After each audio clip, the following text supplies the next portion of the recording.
ભગવાનની વ્યાખ્યા આપવામાં ઋષિઓને કઠિનતા અનુભવાઈ. ઋષિઓનું કામ શું છે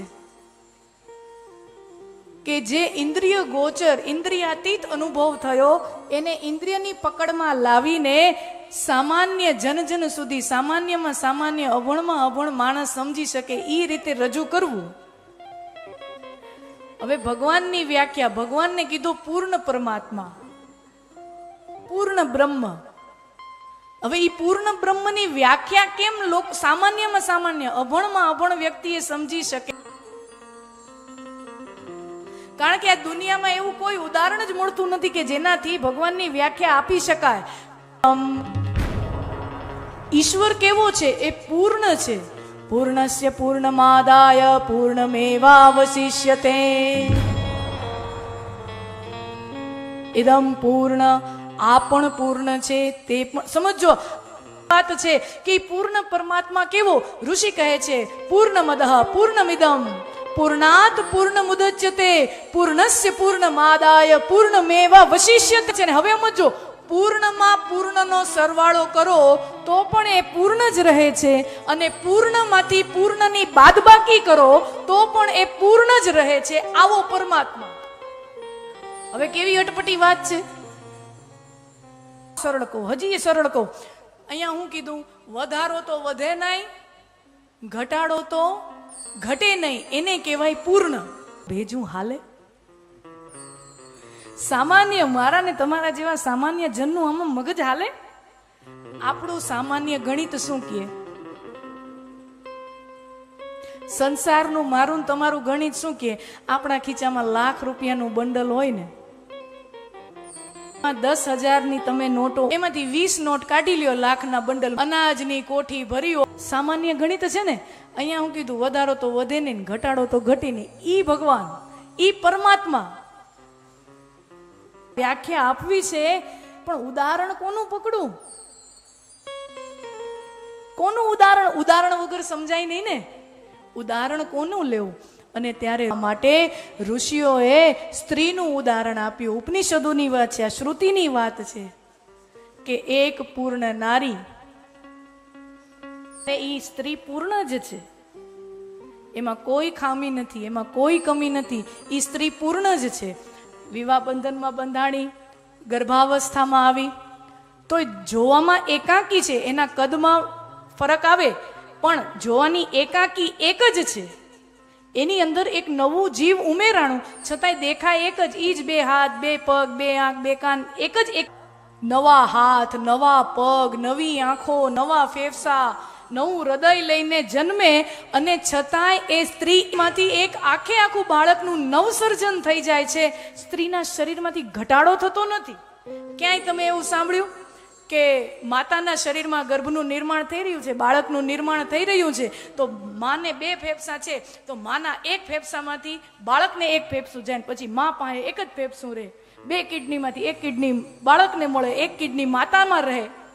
એવું ક્યાંય સાંભળ્યું નહીં. માતાના 2 ફેફસા માતાના જ રહે છે. નવું બાળક જન્મે છે નવા 2 ફેફસા લઈને, નવી 2 કિડની, નવી 2 આંખો, બધું નવું. ફેક્ટરીમાં રો મટીરિયલ વાપરો તો રો મટીરિયલ, ફિનિશ પ્રોડક્ટ બનાવવા માટે રો મટીરિયલ વાપરો તો રો મટીરિયલ ઓછું તો થવું જોઈએ ને. અસ્તિત્વનો મોટામાં મોટો ચમત્કાર છે.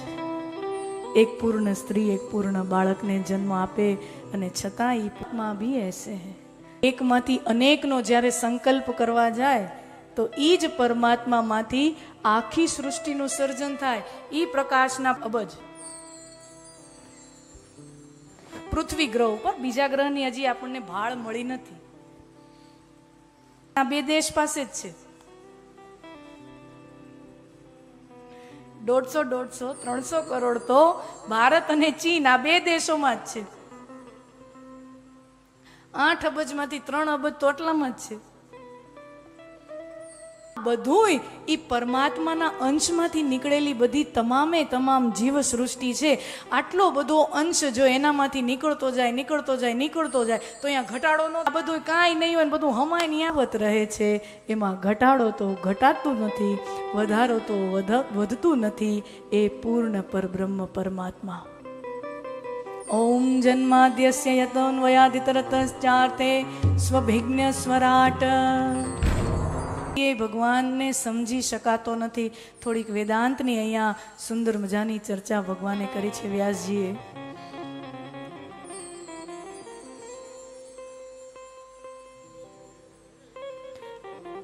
નાનકડું દર્શન કરી નથી. ત્વે યત સત્વમ અન્વય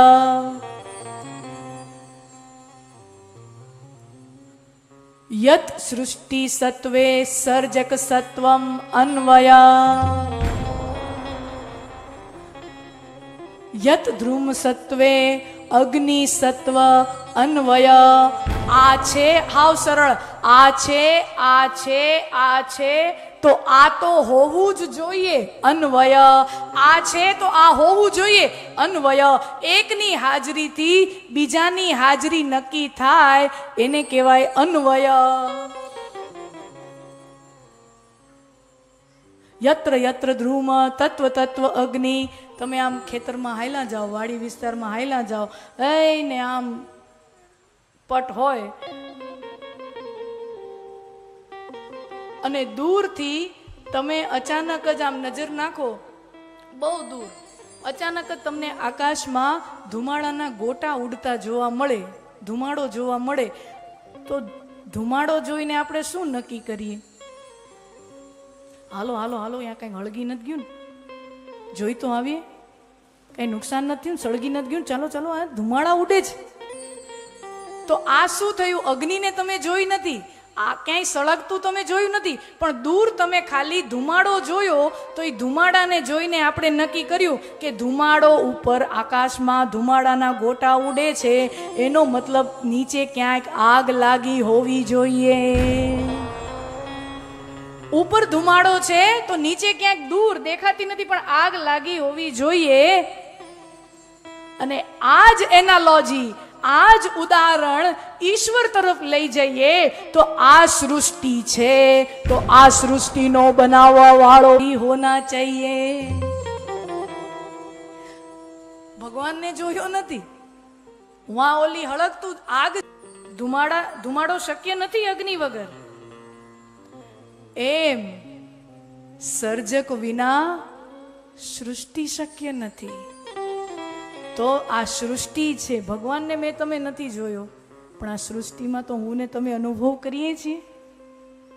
ભગવાનને મેં ને તમે દીઠો નથી પણ આ સૃષ્ટિ તો હું ને તમે જોઈએ છીએ. તો આ સૃષ્ટિ છે તો એને બનાવવા વાળો કોક હોવો જોઈએ.